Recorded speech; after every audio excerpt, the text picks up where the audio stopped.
오늘 나눌 말씀의 제목은 십계명 제4계명이 명하는 것은 무엇입니까?와 하나님께서는 이래 중 어느 날을 매주의 안식일로 정하셨습니까? 라는 제목으로 함께 소요리 문답을 공부하도록 하겠습니다. 성경 봉독하겠습니다. 출애굽기 20장 8절에서 11절입니다. 안식일을 기억하여 거룩히 지키라. 엿새 동안은 힘써 내 모든 일을 행할 것이나 제7일은 너의 하나님 여호와의 안식일인즉 너나 내 아들이나 내 딸이나 내 남종이나 내 여종이나 내 육축이나 내 문 안에 유하는 객이라도 아무 일도 하지 말라. 이는 엿새 동안에 나 여호와가 하늘과 땅과 바다와 그 가운데 모든 것을 만들고 일곱째 날에 쉬었음이라. 그러므로 나 여호와가 안식일을 복되게 하여 그날을 거룩하게 하였느니라. 아멘. 아멘. 우리는 지금 십계명 제4계명을 함께 공부하고 있습니다. 4계명은 안식일을 거룩하게 지키라는 것이죠. 그렇다면 안식일의 의미가 무엇이냐 하는 것을 먼저 우리가 알아야 됩니다. 우리가 지난 12월 17일 날 공부를 했습니다마는 벌써 2주가 지나고 3주째이기 때문에 남아 있는 게 아직 없을 것 같아서 간단하게 안식일의 의미를 다시 한번 짚어보도록 하겠습니다. 하나님은 태초에 아무것도 없는 상태에서 천지와 만물을 창조하셨죠. 그런데 이때 창조하실 때 대충 만드는 것이 아니라 보기에 심히 좋게 이렇게 만드셨습니다. 성경은 창세기 1장 마지막 절에서 하나님이 지으신 그 모든 것을 보시니 보시기에 심히 좋았더라 라고 말씀하십니다. 그리고 2장으로 넘어가서 2장 1절에서 천지와 만물이 다 이루어지니라 이렇게 말씀하셨습니다. 여기 이 다 이루었다고 하는 말은 오직 하나님만이 하실 수 있는 말입니다. 왜냐하면 사람이 만든 것은 다 오류와 하자가 있기 마련입니다. 당장은 아무 흠도 없어 보이는데 시간이 지나면 문제가 하나씩 둘씩 드러나게 됩니다. 따라서 어떤 영역이든지 사람은 다 이루었다 이렇게 말할 수가 없습니다. 하나님이 일곱째 날에 안식을 하신 것은 모든 일을 다 이루었기 때문에 안식한 것입니다. 할 일이 남은 상태거나 또는 마무리가 안 된 상태에서 손을 놓은 것이 아니고 또 엿새 동안 일해서 피곤해가지고 일곱째 날 쉰 것도 아닙니다. 모든 것을 완벽하게 만드신 하나님의 안식은 창조 세계가 하나님의 관리와 섭리를 통해서 완벽하게 작동하고 있다는 것을 알게 해주는 것입니다. 하나님 보시기에 심히 좋게 만드신 천지와 만물의 그 누리던 안식은 어떻게 해서 깨졌습니까? 아담이 하와와 함께 하나님과의 언약을 깨트리는 바람에 그 안식이 깨져버렸습니다. 땅은 저주를 받아서 가시덤불과 엉겅퀴를 냈습니다. 사람은 평생에 수고하고 얼굴에 땀을 흘려야 그 소산을 먹고 살아갈 수 있게 되었습니다. 타락 이후에 인간이 하는 모든 일에는 실제로 가시덤불이 생겼습니다. 엉겅퀴가 생겼습니다. 아무리 좋은 음식을 먹어도 그 음식을 먹는 사람이 100% 다 소화시킬 수 없는 것처럼 인간이 만든 모든 일에는 다 환경을 오염시키고 여러 가지 나쁜 영향들이 생기는 거죠. 가시덤불과 엉겅퀴가 생겨나고 있습니다. 우리가 만든 조직들도 마찬가지입니다. 완벽한 모임과 조직은 없습니다. 사람이 서로 만나다 보면은 가시덤불과 엉겅퀴 같은 부담스러운 존재가 늘 한 명 이상 있습니다. 어느 목사님이 설교하시는데 장로님 때문에 도저히 못 살겠어가지고 하나님한테 열심히 기도해서 하나님 저 장로님 좀 다른 교회로 이사가게 하시면 안 됩니까? 기도를 했는데 그 장로님은 그렇게 기도하는 목사님이 보기 좋았겠습니까?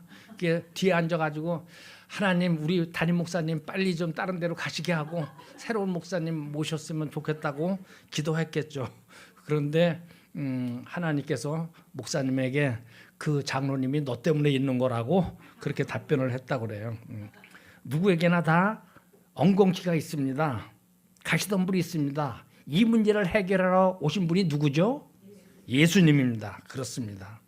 예수님이 이 모든 문제를 해결하기 위해서 이 땅에 오셨습니다. 무엇보다도 제일 큰 문제가 죄잖아요. 그래서 예수님이 이 땅에 오셔서 모든 율법에 순종하시고 죽을 때도 성도들의 모든 죄를 대신 가지고 지었습니다. 그래서 예수님이 십자가에서 죽으실 때 마지막으로 한 말이 뭐라고 말씀하셨습니까? 다 이루었다. 그렇습니다. 다 이루었다.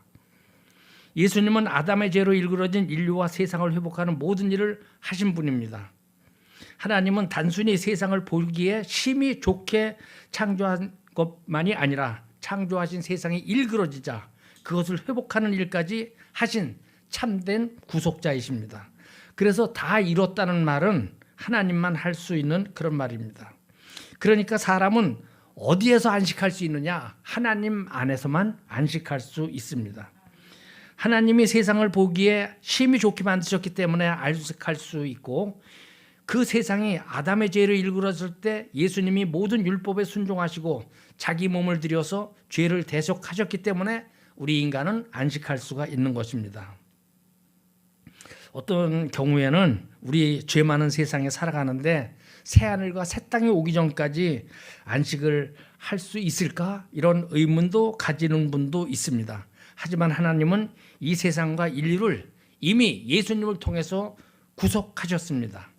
그래서 새하늘과 새 땅이 이루어지기 전이라 해도 세상은 하나님의 보호와 관리와 섭리 가운데서 운행하고 있습니다. 그래서 사람은 그 안에서 안식을 맛보며 살아갈 수 있습니다. 특별히 하나님의 자녀로 택함을 받은 성도들은 더욱 온전한 안식을 맛볼 수 있습니다. 우리는 신앙생활하면서 모든 것이 합력하여 하나님의 뜻을 이룬다는 믿음으로 안식을 합니다. 내 삶에 어떤 풍파가 온다 할지라도 관계없습니다.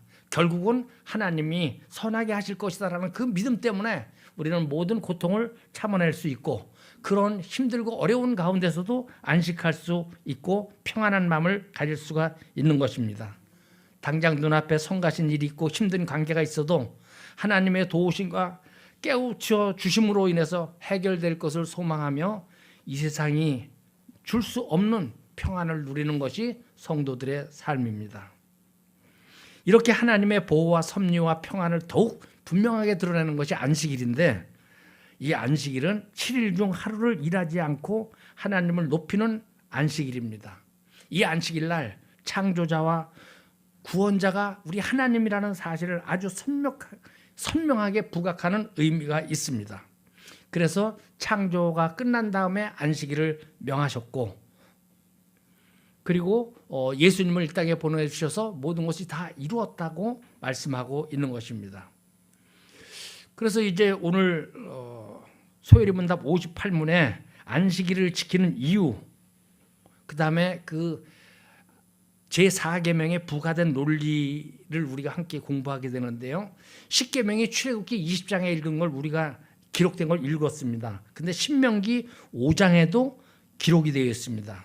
신명기 5장 15절에 보면은 너는 기억하라 내가 애굽 땅에서 종이 되었더니 내 하나님 여호와가 강한 손과 편팔로 거기서 너를 인도하여 내었나니 그러므로 내 하나님 여호와가 내게 명령하여 안식일을 지키라 하느니라. 아멘.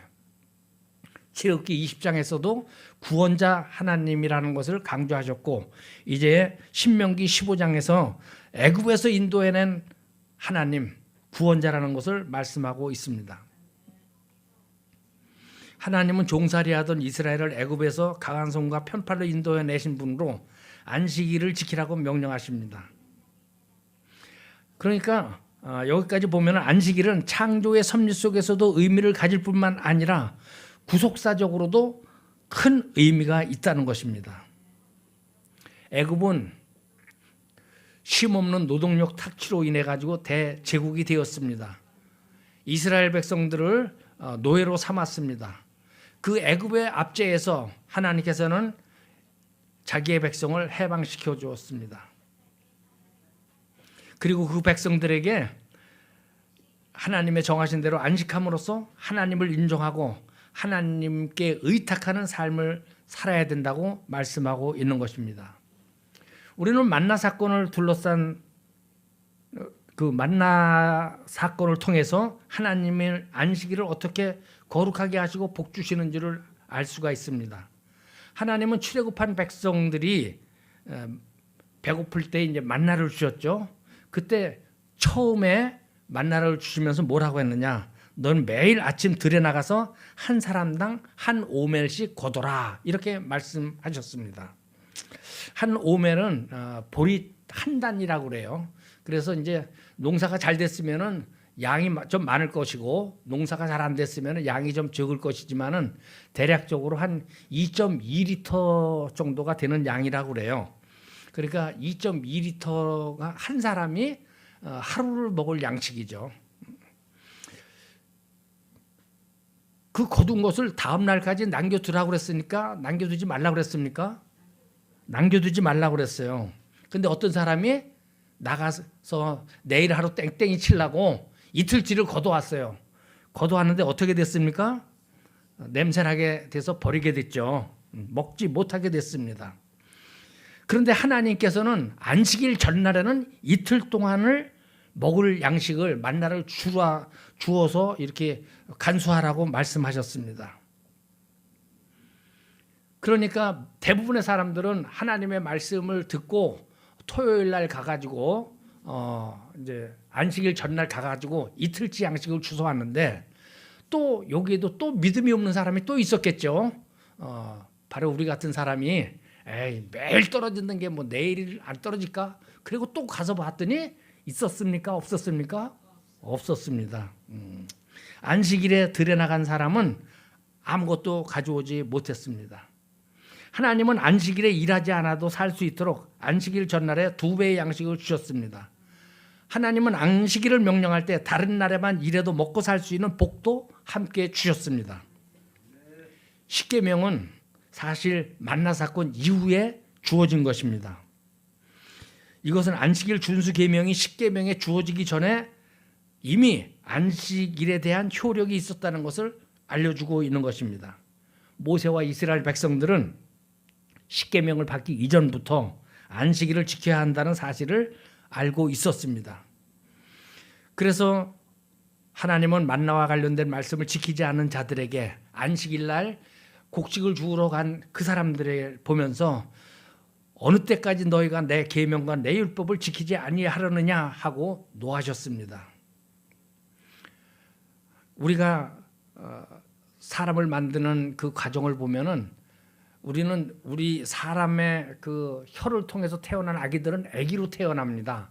그런데 아담은 아기로 태어났습니까? 성인으로 태어났습니까?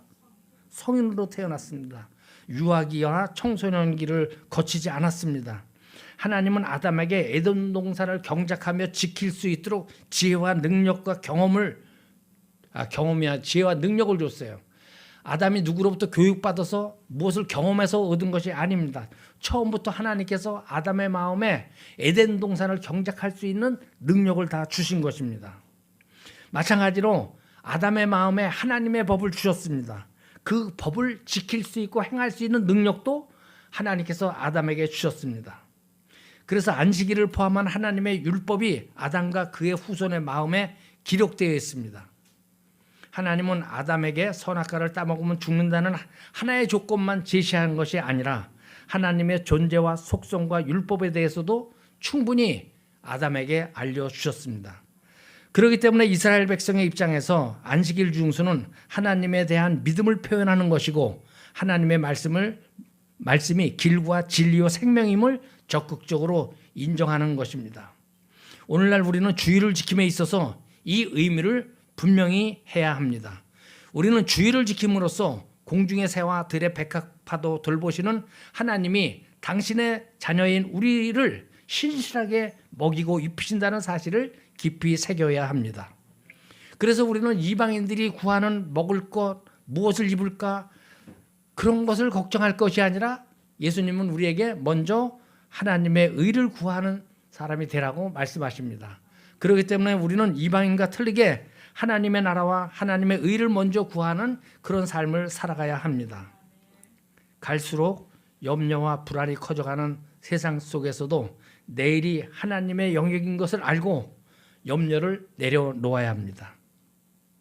안식일에는 무조건 쉬어도 모든 것이 합력하여 선을 이룬다는 것을 믿어야 합니다. 안식일법은 우리를 귀찮게 하고 자유를 제한하는 악법이 아니라 우리를 자유롭게 하고 쉼을 주는 좋은 율법임을 분명하게 알아야 됩니다. 세 번째, 우리가 안식일을 지키라고 하는 법에서 우리가 알아야 될 것이, 율법에는 세 가지 종류가 있다고 그랬는데 기억하시는지 모르겠습니다. 제일 먼저 도덕법이죠. 도덕법. 두 번째 레위기에 나오는 의식법. 세 번째가 레위기에도 나오고 민수기에도 나오는 사회법입니다. 안식일을 지키라고 하는 것은 도덕법일까, 의식법일까, 시민법일까, 이것을 우리가 구별할 수 있어야 됩니다. 도덕법은 하나님의 속성이 반영된 하나님의 율법으로 시간과 장소에 상관없이 유효하다. 그래서 제가 십계명 첫 시간에 십계명은 도덕법이다, 이렇게 제가 말씀을 드렸어요. 의식법은 모든 예배의 제사의 실체이신 예수님이 오셨기 때문에 이제 의식법은 다 없어졌습니다. 폐지됐습니다. 그런데 시민법은 모든 국민이 신자인 경우가 없기 때문에 시행하기 어렵습니다. 그러나 그 정당성은 인정해야 된다고 제가 말씀을 드렸죠. 안식일을 준수하라고 하는 명령은 도덕법일까요? 시민법일까요? 도덕법은 구약에도 지키고 신약에도 지키는 거예요. 안식일을 지키라는 것은 도덕법일까요? 시민법일까요? 도덕법이죠. 구약에만 지키는 법이라면 성경책 뒤에 십계명이 기록될 리가 없어요. 이건 예수님 올 때까지 예수 믿는 사람들이 지켜야 되는 도덕법입니다. 근데 이 도덕법이지만은 사계명을 의식법으로 생각하는 사람들도 있어요.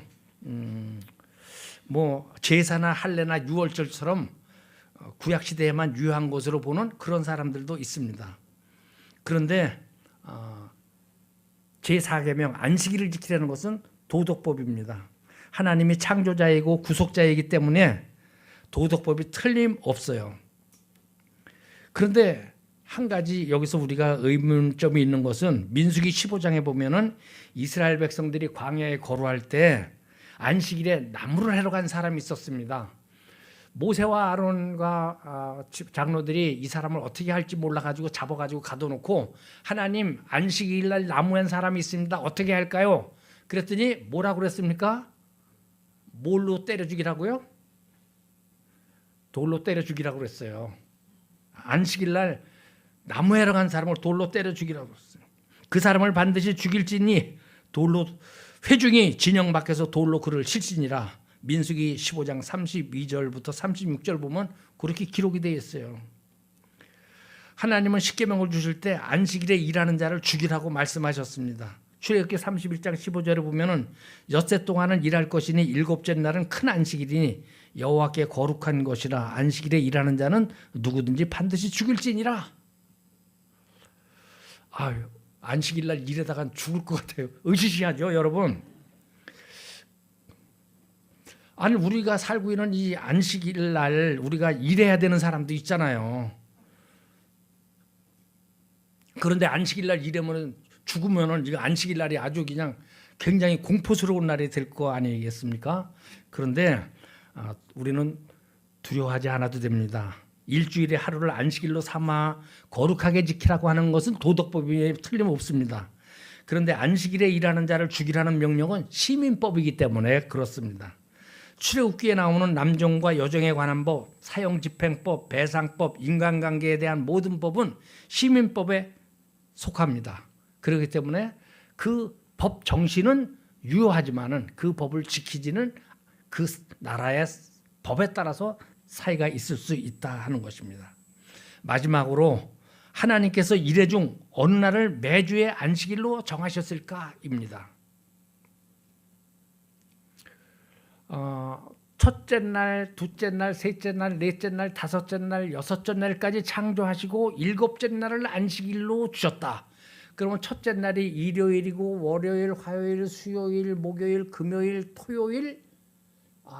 그러면 토요일이 안식일이네. 그렇죠? 토요일이 안식일이에요. 소요리 문답 59문에는 이 질문에 대한 답으로 세상의 처음부터 그리스도의 부활까지는 매주의 일곱째 날을 안식일로 정하셨고, 그 후부터 세상 끝날까지는 매주의 첫째 날을 안식일로 정하셨는데, 이날이 그리스도인들의 안식일이다, 이렇게 정하고 있습니다. 우리가 알고 있듯이 유대인의 안식일은, 유대인은 날짜가 안식일, 유월절 그러는 게 시작이 저녁부터 시작해요. 그래서 금요일 저녁서부터 토요일 저녁까지가 안식일입니다.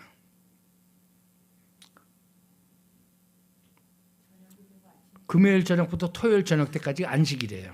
예수님이 무슨 요일 날 돌아가셨죠? 금요일 날 돌아가셨어요. 그래서 금요일 날 돌아가셨는데 부랴부랴 안식일 되기 전에 그냥 장례까지 다 끝냈습니다. 누가복음 24장 1절부터 3절 보면은 안식 후 첫날 새벽에 여자들이 그 준비한 향품을 가지고 무덤에 가서 돌이 무덤에서 굴러 옮겨진 것을 보고 들어가니 주 예수의 시체가 보이지 아니하더라 그랬어요. 그러니까 안식 후 첫날은 토요일입니까? 일요일입니까? 일요일입니다. 그렇습니다. 안식일 다음 날입니다. 오늘날 우리의 계산대로 하면은 금요일 날 예수님이 돌아가셨고 또 일요일 날 부활하셨어요. 안식 후 첫날 예수님이 부활하셨습니다. 요한복음 20장 보면 1절에 안식 후 첫날 이른 아침 아직 어두울 때 막달라 마리아가 무덤에 다녀오다가 예수님을 만났어요. 예수님을 안식 후 몇째 날 만났다고요? 안식 후 첫째 날 만났습니다. 19절을 보면은 안식 후 첫날 저녁 예수님이 제자들을 만나셨습니다. 무슨 요일 날 만났다고요? 일요일 날, 안식 후 첫날 만났다. 요한복음 20장 26절에 보면 여드레를 지나 제자들이 다시 집안에 있을 때 예수께서 제자들에게 나타나셨습니다. 그러니까 쉬어 보면은 8일째니까 주일날이죠. 안식일부터 8일째니까 주일날. 그러니까 예수님이 제자들과 만난 게 무슨 요일이에요? 일요일이에요. 일요일. 사도행전 20장 7절에 보면 그 주간의 첫날에 우리가 떡을 떼려 하여 모였더니 그 주간의 첫날이 무슨 요일일까요? 일요일입니다. 고린도전서 16장 1절에 보면 성도를 위하여 성도를 위하는 연보에 관하여는 내가 갈라디아 교회들에게 명한 것 같이 너희도 그렇게 하라. 매주 첫날에 너희 각 사람이 수입에 따라 모아두어서. 매주 첫날이 무슨 요일이에요? 일요일이에요. 우리는 한 주의 첫날인 일요일을 성경에 보니까 성도들이 예수님 부활 이후에 만났구나 하는 것을 알 수가 있습니다. 한 주의 첫날을 우리는 세상은 일요일이라고 부르고 우리는 무슨 날이라고 부르죠? 주일날이죠. 왜 그러냐 하면은 예수님이 부활하신 날이기 때문에 그래요. 예수님이 사망 권세를 이기고 영광스럽게 되신 날입니다. 얼마나 귀중한 날이에요. 예수님의 부활은 또 우리에게 얼마나 큰 은혜입니까? 예수님이 부활의 천면례이고 우리에게 영생을 주시고 우리도 부활한다는 소망을 주시고, 그래서 이 주일날은 아주 중요한 것입니다. 예수님이 부활은 아주 중요한 것입니다. 제가 생각해 볼 때 아마 최초의 제자들은 유대인의 안식일 날도 예배를 드렸지 않았을까 생각을 해요. 근데 차차 예루살렘 교회가 안식 후 첫날 모이기 시작했고, 성경을 보니까 이방 땅에 세워진 교회들이 매주의 첫날 모여서 예배를 드린 것을 볼 수가 있어요. 토요일보다 일요일을 더 중요하게 생겼구나, 더 중요하게 생각했구나 하는 것을 우리가 알 수가 있습니다. 오늘은 여기까지 하고 다음 주 수요일 안식일을 어떻게 거룩하게 지킬 수 있을까에 대해서 말씀을 나누도록 하겠습니다.